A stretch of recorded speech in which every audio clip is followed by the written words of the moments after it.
Hello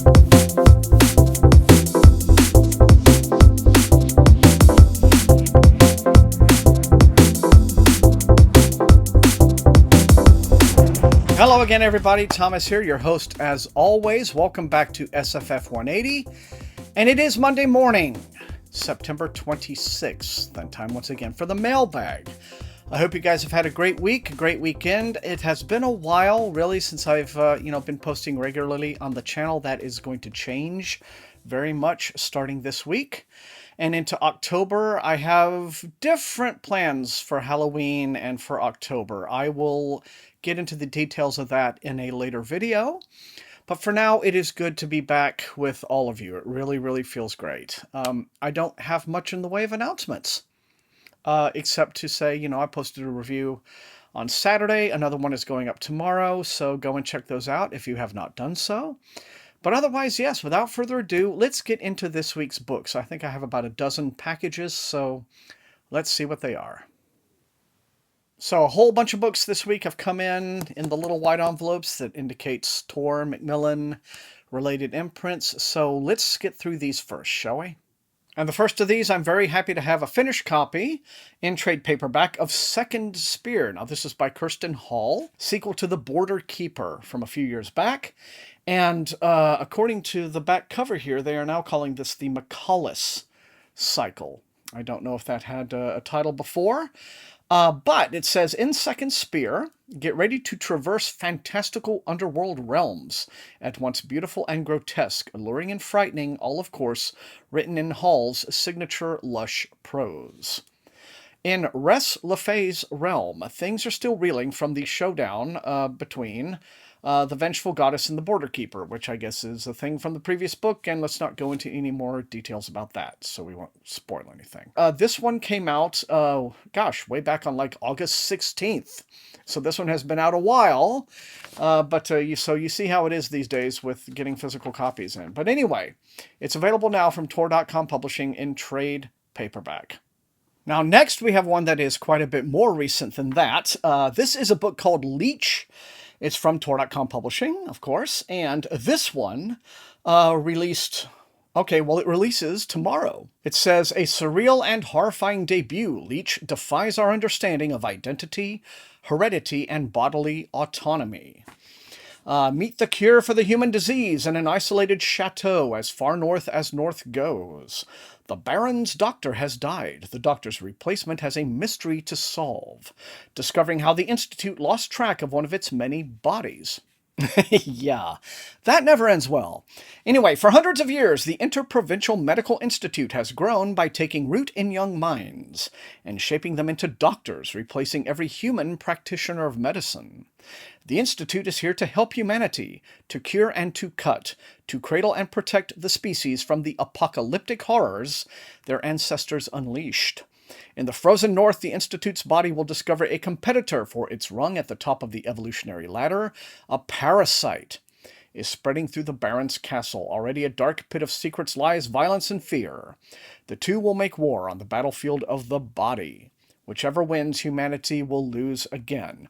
Yeah, suffice it to say, this one is absolutely on the immediate review queue for spooky season reading, right? But Leech, debut novel by Hiron Ennis, and it is available tomorrow in hardcover from Tor.com Publishing. And next from Tor, this is the new novel by Neon Yang. It's called The Genesis of Misery.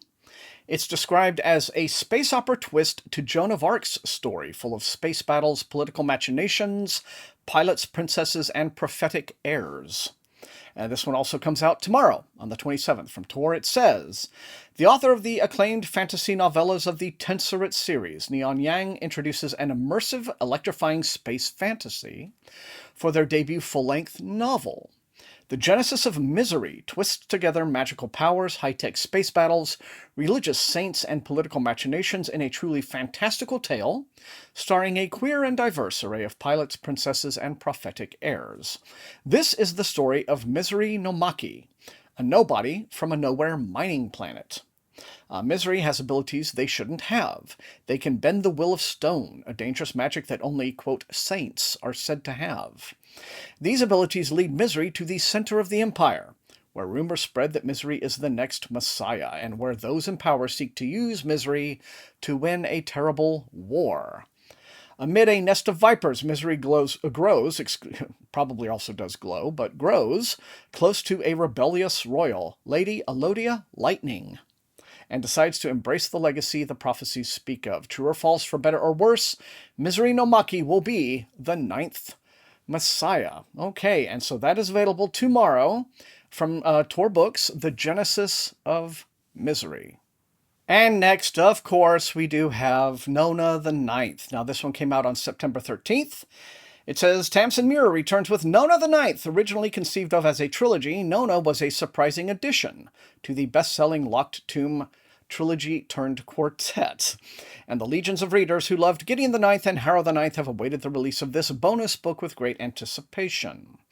Right. Now, I liked Gideon the Ninth okay, but I wasn't, like, completely blown away by it like so many other people seem to be. I mean, it's impressive in many ways, but I had some issues with it. But hey, And I have postponed reading Harrow because I started it, and I'm like, okay, I don't think I'm ready for this right now. But I guess now is the time, isn't it?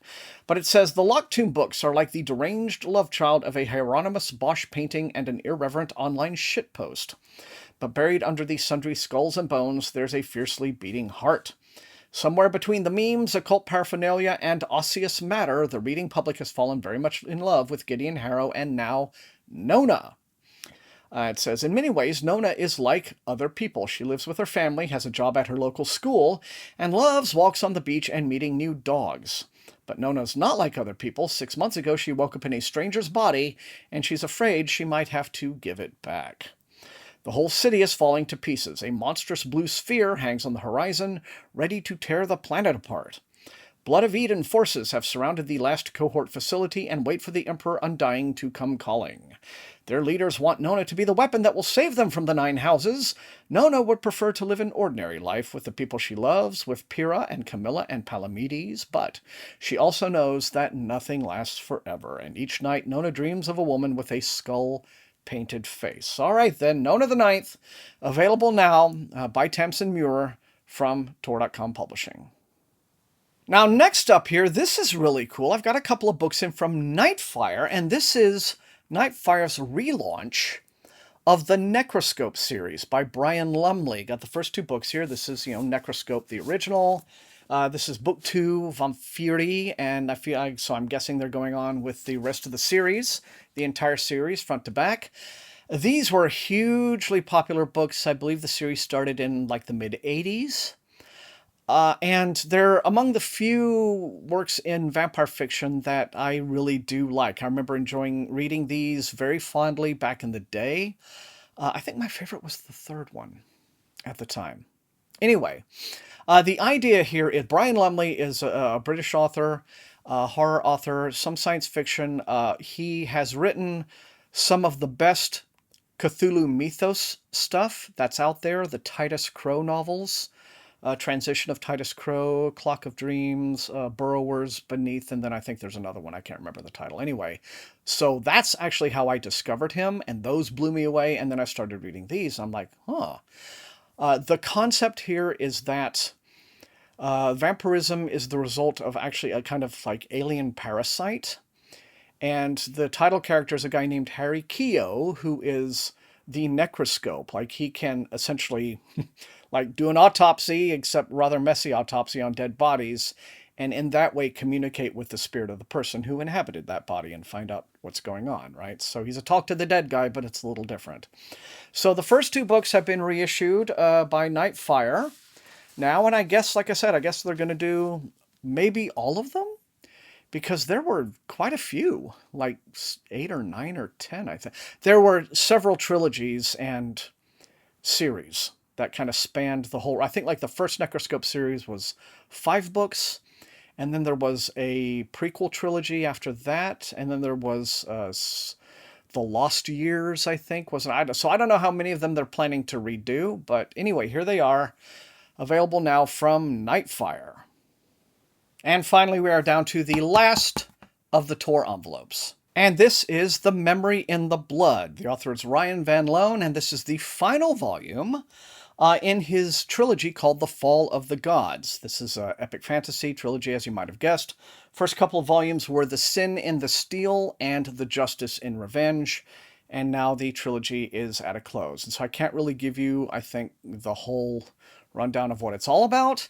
The Memory in the Blood by Ryan Van Loan, finishing up The Fall of the Gods trilogy, now available from Tor.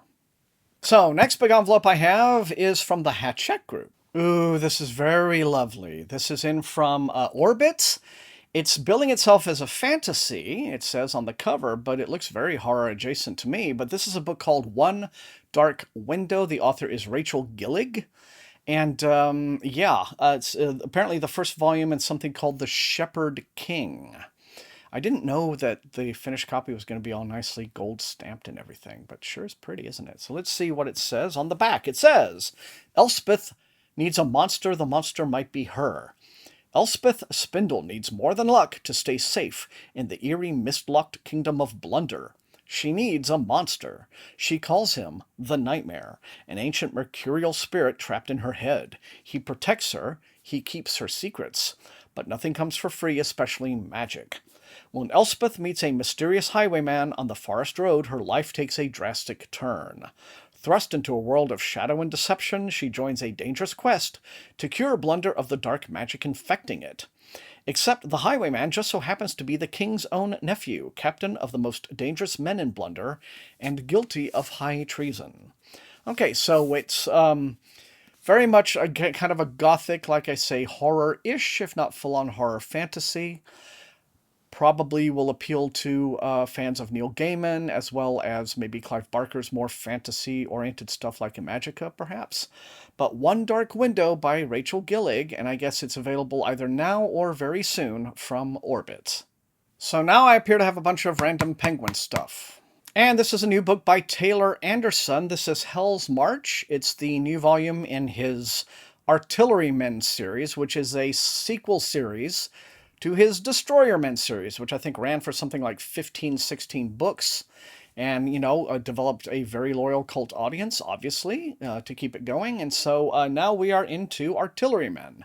And we are now so far, I guess, into this universe that, if you're a fan, you're a fan.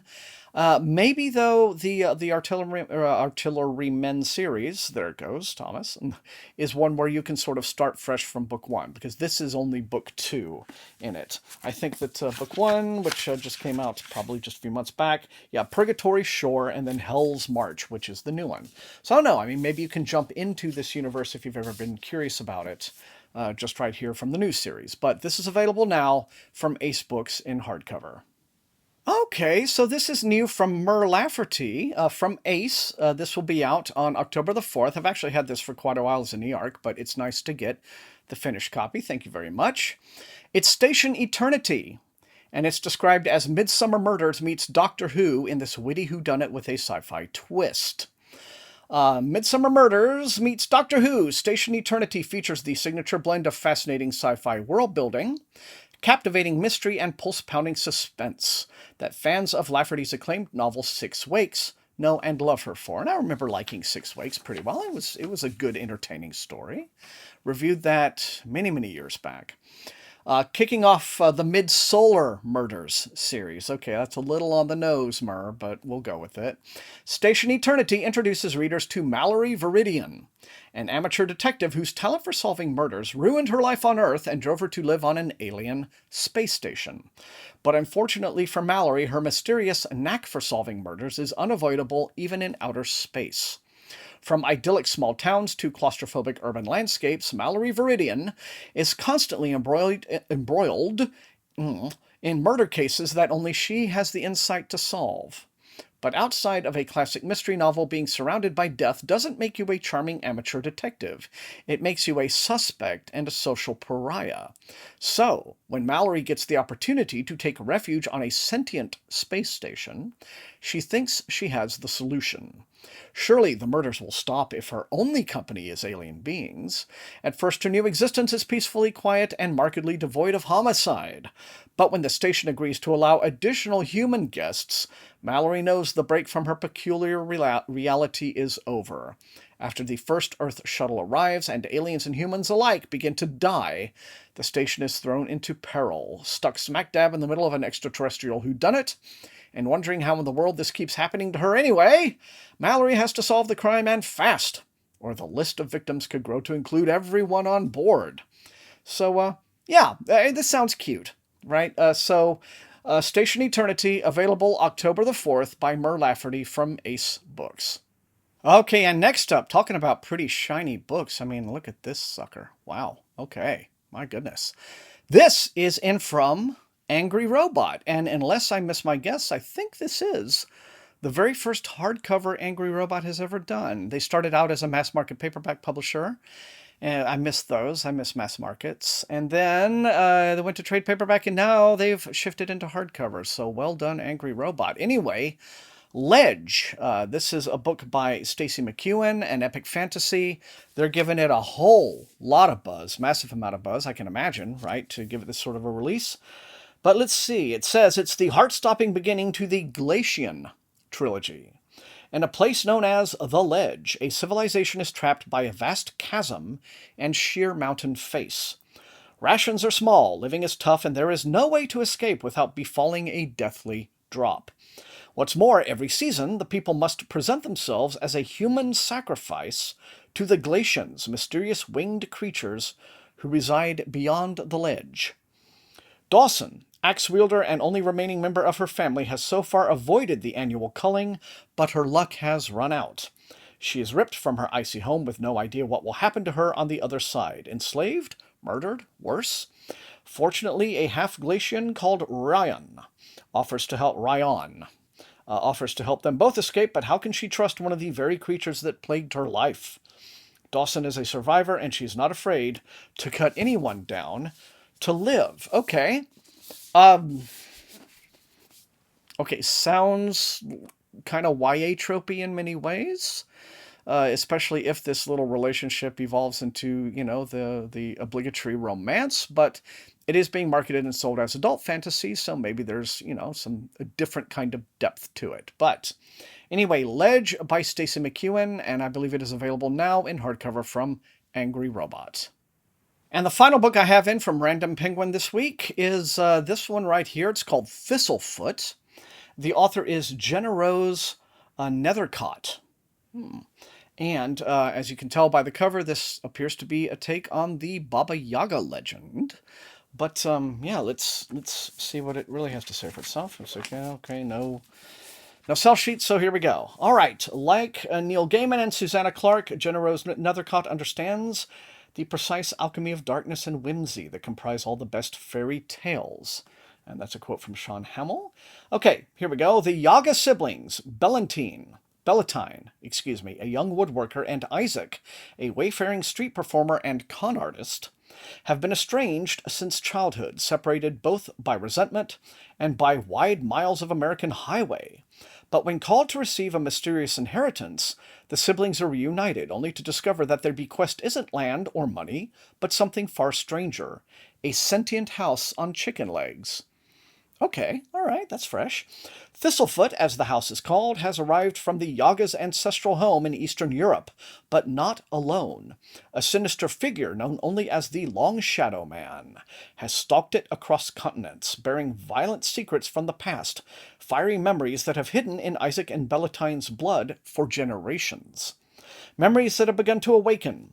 As the Yaga siblings embark with Thistlefoot on a cross-country theater tour, the Long Shadow Man follows in relentless pursuit, as do the specters of history, including the forgotten fate of a small shtetl, and the house's original inhabitant, Baba Yaga, of course. Ultimately, time, magic, and legacy must collide, erupting in a powerful conflagration to determine who gets to remember the past and craft a new future. It says a sweeping adventure illuminated by Jewish folklore and adorned by lyrical prose as tantalizing and sweet as briarberries. Thistlefoot is an immersive modern fantasy saga by a bold new talent. not going to lie, this actually sounds like it's really, really cool. And it is available now from Anchor Books, an imprint of Random Penguin, in hardcover.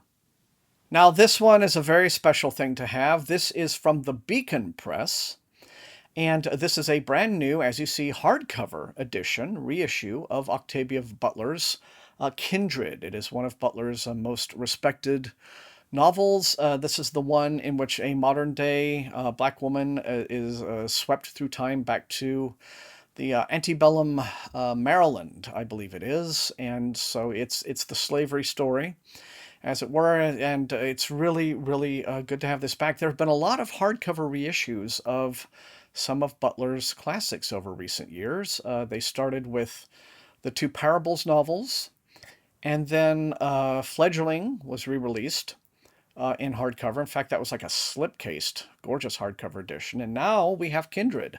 So maybe more of Butler's works in hardcover are coming back. But this is really nice to have. And maybe it is time for a new episode of SFF180 Classics to talk about this one. Let me know in the comments about that. But anyway, a Kindred, back in print in hardcover by Octavia Butler from Beacon Press. And this final arrival is a really cool thing to have. Very happy to have the hardcover of this. Miles Cameron's Against All Gods. This is the first book in a new series by Miles Cameron, who is both an epic fantasy writer, although he did kind of pivot into space opera last year. And he is also a writer of just straight-up historical fiction under the name Christian Cameron. And he is also a historical reenactor. As a hobby. This man writes books faster than I can keep up. I mean, you think guys like Ellie Modesitt, people like that, and Brandon Sanderson are prolific. This guy just kind of like thinks books into existence practically. It's wild. I still haven't finished his trilogy that started with Cold Iron, even though I read and reviewed the first one. I liked it pretty well, actually. I reviewed that here on the channel, so maybe I should like finish those. See, I'm the worst when it comes to like starting a series and then not keeping going with it. So that's been a goal for this year, to like catch up. Let's always catch up. But anyway, Against All Gods. Let's see what this one's about. It says, a vibrant and powerful epic, this tale of gods, men, and monsters, conspiracy, and war is a rich, compelling, and original read from a master of the historical and fantasy genres. The tyranny of the gods is absolute, and they are capricious, malevolent, and almost all-powerful, playing cruel games with the fates of mortals for their own ends. The people caught up in the gods' plans are merely trying to survive. Victims of vicious whims, trapped by their circumstances, are pushed beyond what the mortal frame can bear. A handful of god-touched mortals, a scribe, a warlord, a dancer, and a child, are about to be brought together in their own conspiracy. A conspiracy to reach the heavens and take down the corrupt and aging gods who are already facing troubles of their own. Right. Kind of reminds me of a line from Blackadder. As private parts to the gods are we, they play with us for their sport. Anyway, Against All Gods by Miles Cameron, available now in hardcover from Golance. And there you have it. A nice chunky mailbag. This is turning into kind of like a monthly show, not weekly like it was back in the before times when things just seemed like life was so much more fruitful. But anyway, still, when they come in, when the books come in, they seem to be always exciting, don't they? So you guys know the drill. Light up those comments. Let me know which of these looks most interesting and exciting to you, and which you would like to see me prioritize for review. And otherwise, if you enjoyed watching, please slam that like button, share the video far and wide with all of your SFF reading friends, and above all, please subscribe. If you have not done so, that is how the channel grows. You can also support the channel at my TeePublic store and at my Patreon, where recruits into Wink's Army occasionally get little perks like early access to some of my videos, but mainly I use the Patreon money to pay Matt Olson, my extremely wonderfully gifted and talented channel artist who does all of my amazing thumbnails for me. So that extra support for those people who choose to do it is greatly appreciated. I want to thank the rest of all of you for being the very best viewers in all of BookTube, and until I see all of you next time, please stay safe and healthy, and happy reading.